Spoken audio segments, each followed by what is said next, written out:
அன்பான நேயர்களே, காலை வணக்கம். குரு பிரம்மா, குரு விஷ்ணு, குரு தேவோ மகேஸ்வரः, சாட்சாத் பரபிரம்மா, தஸ்மை ஸ்ரீ குரவே நமः.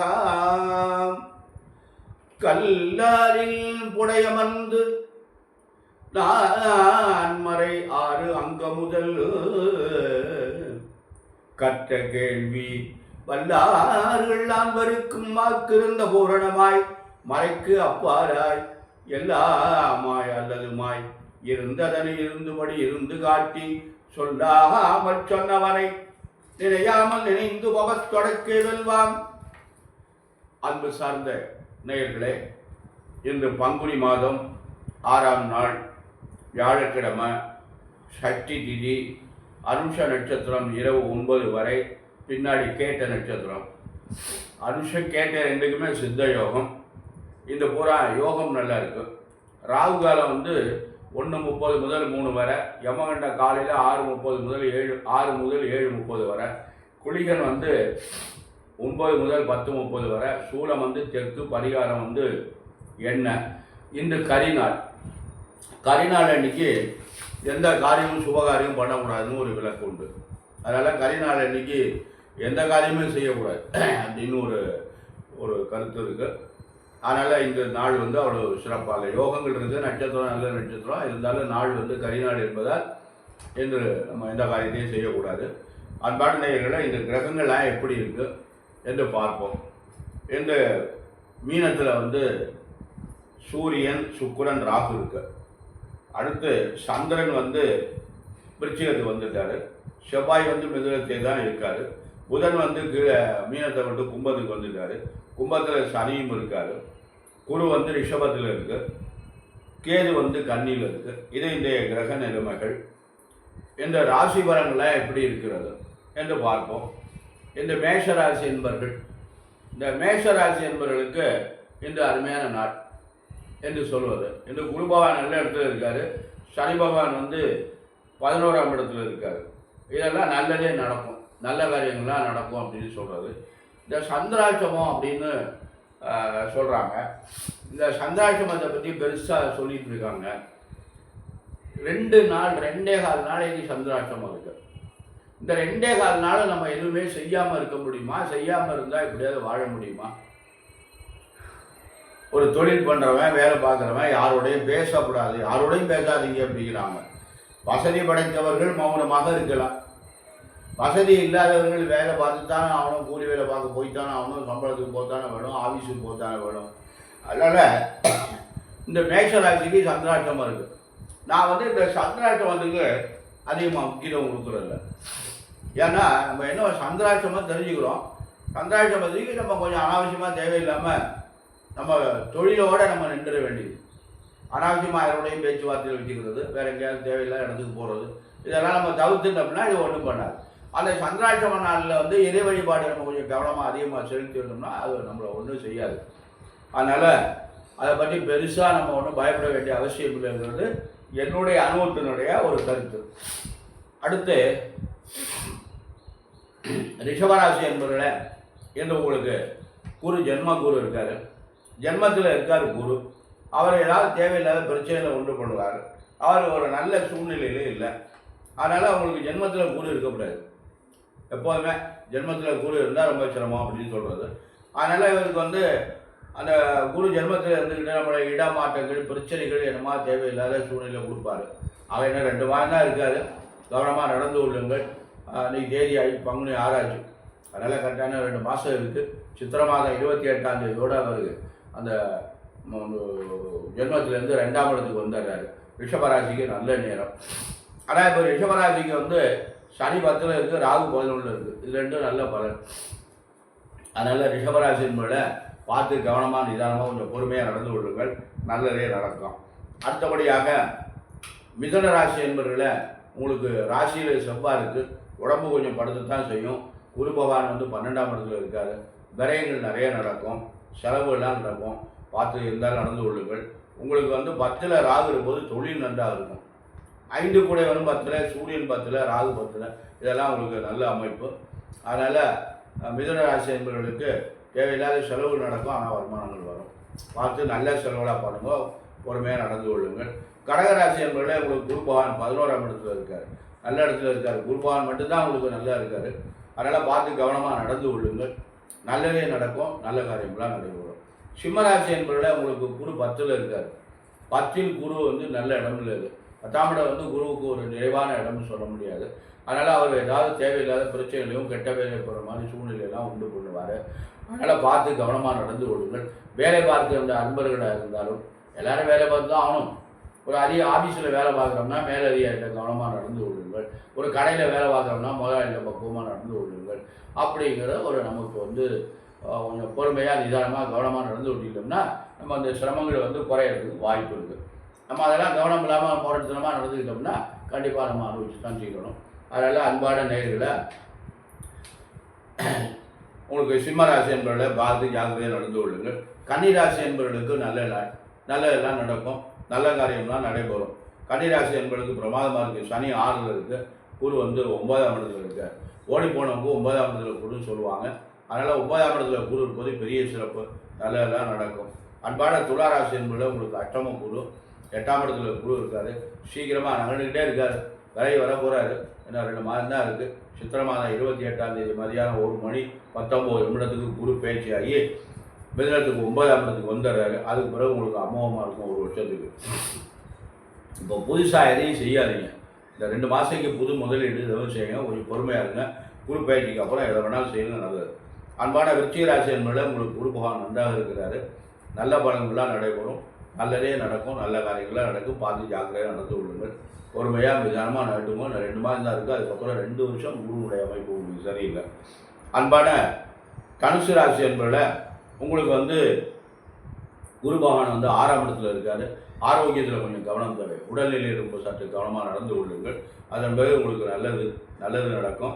அந்த குரு பேச்சு உங்களுக்கு நல்ல சாதகமாக இருக்குது. உங்களுக்கு சனி 3ல், ராகு 4ல், இதெல்லாம் உங்களுக்கு நல்ல பலன். அதனால இந்த குரு வந்து நல்ல இடத்துல இல்லை, அதனால் பார்த்து கவனமாக நடந்து கொள்ளுங்கள். அன்பான மகர ராசி அன்பர்களே உங்களுக்கு சனி பகவான் 7ல் சனி இருக்கிறது, கொஞ்சம் கவனமாக நடந்து கொள்ளுங்கள். ராகு பகவான் 3ல் இருக்குது, இது ஒரு நல்ல பலன். குரு பகவான் 5ல் இருக்குது.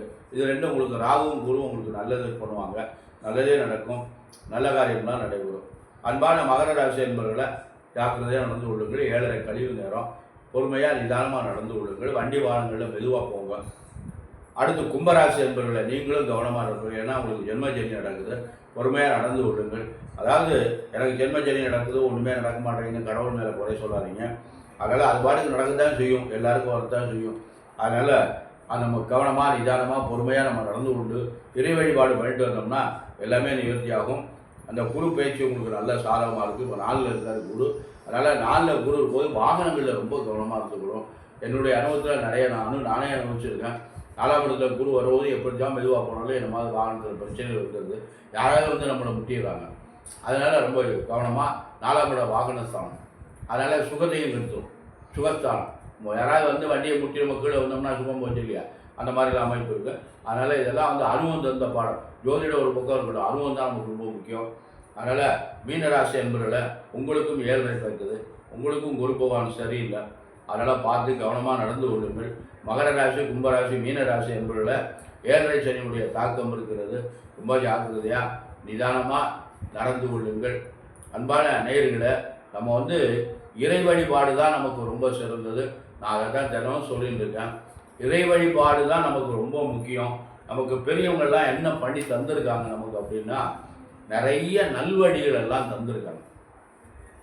ஔவையார், நால்வர், வள்ளுவர், அகத்தியர், இப்படி பெரிய மகான்கள்லாம் நமக்கு வந்து நிறைய நமக்கு வந்து நம்ம மனிதன் இப்படி வாழணும் அப்படிங்கிறதுக்கு எடுத்துக்காட்டாக வாழ்ந்திருக்கிறார். அதாவது ஒரு தாய் தந்தைக்கு பணிவிடை செய்து அவர்களை காப்பாற்றுகின்ற ஒரு குழந்தை, அவனை தரிசனம் பண்ணாலே நமக்கு பெரிய புண்ணியம் என்று அகத்தியர் சொல்கிறார். ஒரு பெற்றோருக்கு அவர்களுக்கு வந்து தினசரி பணிவிடை செய்து அவர்களை நல்ல பக்குவமாக பார்த்து கொண்டு அவர்களுக்கு நமஸ்காரம் செய்து அவர்களுடைய ஆசி பெற்று அந்த மாதிரி செய்கின்ற ஒரு குழந்தையை நாம் தரிசனம் போய் பார்த்து அந்த குழந்தையிட நாம் ஆசீர்வாதம் வாங்கினாலே நமக்கு எல்லா பாவமும் தீரும் என்று சொல்கின்றார் அகத்தியர். இது ஒரு பெரிய கருத்து, உயர்ந்த கருத்து. அதனால் நம்ம பெற்றோர்களை நம்ம அன்போடு பாதுகாக்கணும், அவங்கள பாதுகாக்காமல் இருக்கக்கூடாது. அது இப்போ பெரும்பகுதியில் நடக்க மாட்டேங்குது. அதனால் இப்போ உள்ள சூழ்நிலை நம்ம யாரையுமே குறை சொல்கிறதுக்கெல்லாம் வாய்ப்பு இல்லை. இன்றைக்கி உள்ள கால சூழ்நிலை அவங்கவுங்க பணியைத்தான் அவங்க செய்கிற மாதிரி இருக்கிற தவிர வயசானவங்களை வச்சு காவல் பண்ணுறதுக்குரிய நேரங்கள் சூழ்நிலைகள் அவர்கிட்ட இல்லை. அதனால் இருப்பினும் நம்ம கடமையை செய்யணும் அப்படின்லாம் ஒரு கருத்து இருக்குது. அன்பான நேயர்களை நமக்கு இறை வழிபாடு தான் நமக்கு ரொம்ப நல்லது, குலதெய்வ வழிபாடு ரொம்ப நல்லது. அதனால் நமக்கு என்ன இடர்பாடுகள் வந்தாலும் குலதெய்வ வழிபாடு. சில பேர் தேவையில்லாமல் எங்கெங்கேயோ போகிறாங்க, எல்லா கோயிலுக்கும் போகிறாங்க, காசி போகிறேன், ராமேஸ்வரம் போகிறேன், அந்த ஸ்தலம் போகிறேன், இந்த ஸ்தலம் போகிறேன், எல்லா ஸ்தலத்துக்கும் போவோம். நான் வேண்டான்னு சொல்லலை. எத்தனை ஸ்தலங்கள் நீங்கள் போயினாலும் உங்கள் குலதெய்வ வழிபாடு நீங்கள் முறையாக செய்யலைன்னா அதனால் உங்களுக்கு எந்த பலனும் இருக்காது. அதனால் ஒரு ஆலயத்துக்கும் போக வேண்டாம், தினசரி குலதெய்வத்தை வழிபாடு செய்யுங்கள். எல்லா தடைகளும் நீங்கி எல்லாமே நல்லதாக நடக்கும். அன்பான நிலையில் நம்ம குலத்தை காக்கக்கூடிய தெய்வம் அது. அந்த தெய்வத்தை நாம் நம்பிக்கையோடு அவங்களை தொடுகின்ற பொழுது, அவங்களை பிரார்த்தனை செய்கின்ற பொழுது, நம்மை பெற்ற தாய் நமக்கு அவங்க. குலதெய்வம் நமக்கு தாய் தான், தாயும் அவர் தான், தந்தையும் அவங்க தான். நம்ம காவந்து பண்ணுறதில் அவங்களுக்கு ஈடு உலகத்தில் யாருமே இல்லை. எந்த தெய்வமானாலும் இருக்கலாம், ஒவ்வொருத்தருக்கும் ஒரு குலதெய்வம் இருக்கலாம். அதனால் எந்த தெய்வம் குலதெய்வம் இருக்குல்ல, கற்பனை சாமி குலதெய்வங்கிறாங்க, ஆமாம், காளியாத்தா குலதெய்வங்கிறாங்க, மாரியாத்தா குலதெய்வங்கிறாங்க. இப்படியெல்லாம் குலதெய்வம் அந்த காலத்தில் பெரியவர்களால் ஆண்டாண்டு காலமாக வழிமுறையாக நம்ம குலதெய்வத்தை வழிபாடு செய்து வந்திருக்கிறோம். அதனால் அந்த குலதெய்வ வழிபாடு நமக்கு ரொம்ப நல்லது. அதனால் குலதெய்வ வழிபாடுக்கு இணை உலகத்தில் எதுவுமே இல்லை. அன்பான நேயர்களை, இறை வழிபாடு தான் நமக்கு மிகவும் நல்லது.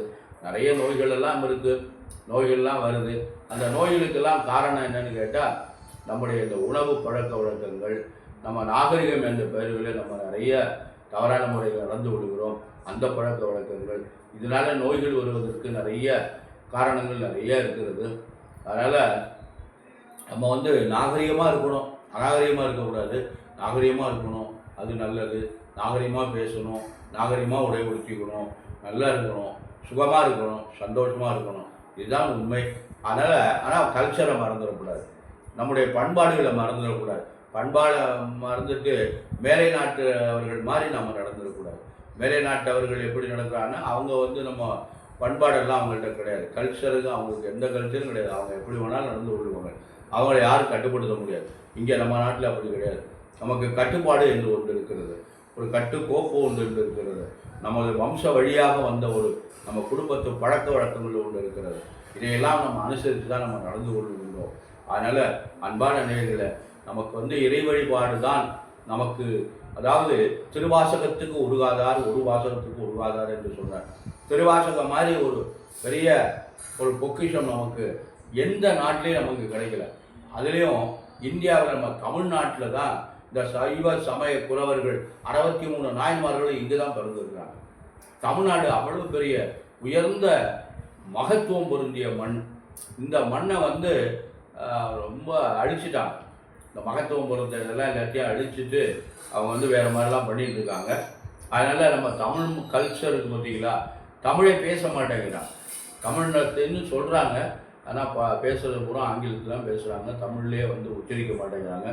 தமிழில் ஏதாவது சொன்னால் புரிய மாட்டேங்குது, அப்படிலாம் இருக்குது. அதனால் நம்ம தமிழ் மண் இருக்குது பாருங்க, இந்தியாவில் தமிழ் மண்ணுக்கு இருக்கிற ஒரு பெரிய கல்ச்சர் மாதிரி இங்கே தான் தமிழ்நாட்டில் தான் உயர்ந்த ஸ்தலங்கள் எல்லாம் இருக்குது. பெரிய பெரிய ஸ்தலங்கள் எல்லாம் இங்கே தான் இருக்கிறது. இங்கே தான் மன்னர்கள்லாம் நமக்கு சேர சோழ பாண்டியர்கள்லாம் நம்ம நாட்டை ஆண்டவங்க. அவங்க தான் அரிய பெரிய பொக்குஷத்தெல்லாம் நமக்கு இன்றையும் உலக உள்ளளவும் தஞ்சை பெரிய கோயிலுக்கு ஈடு உலகத்தில் எந்த கோயிலும் கிடையாது. அதாவது எந்த விதமான வசதியும் இல்லாத காலத்தில் ராஜராஜ சோழன் தஞ்சை பெரிய கோயிலை கட்டினா.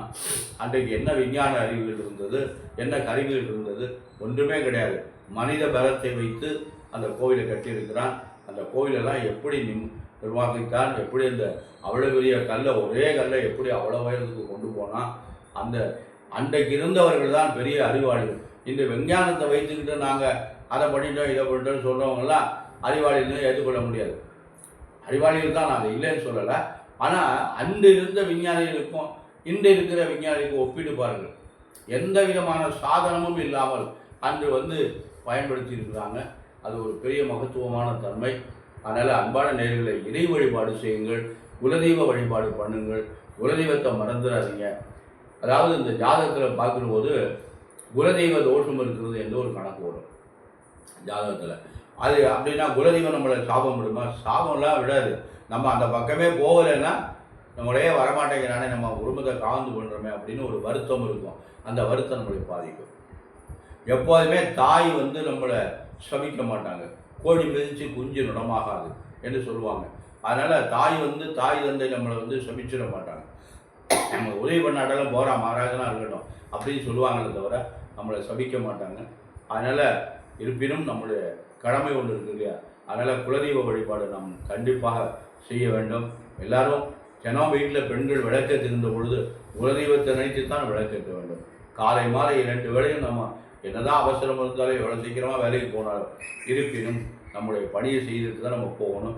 அன்பான நேயர்களை இறை வழிபாடு நமக்கு ஒரு நல்ல பணம் தரும். முடிந்தவரை பதிகங்கள் எல்லாம் பாராயணம் செய்யுங்கள். திருநீற்று பதிகம், கோளறு பதிகம், சிவபுராணம், கந்தசுஜி கவர், விநாயகர் அகவல், இப்படி நிறைய பதிகங்கள் எல்லாம் இருக்குது. அதெல்லாம் நம்மளால் முடிஞ்சது அந்த பதிகம் பண்ணுவோம். குழந்தைகளுக்கு சொல்லுவோம். எல்லாரும் நோயற்ற வாழ்வும் குறைவற்ற செல்வம் பெற்று பல்லாண்டு வல்லாண்டு பல்லாயிரத்தாண்டு வாழணும். எல்லாம் வல்ல எம்பெருமான் சர்வேஸ்வரனையும் வள்ளல் பெருமான் வள்ளியின் மணால் முருகப்பெருமானை பிரார்த்தனை செய்து நிறைவு செய்கிறேன். நன்றி, வணக்கம்.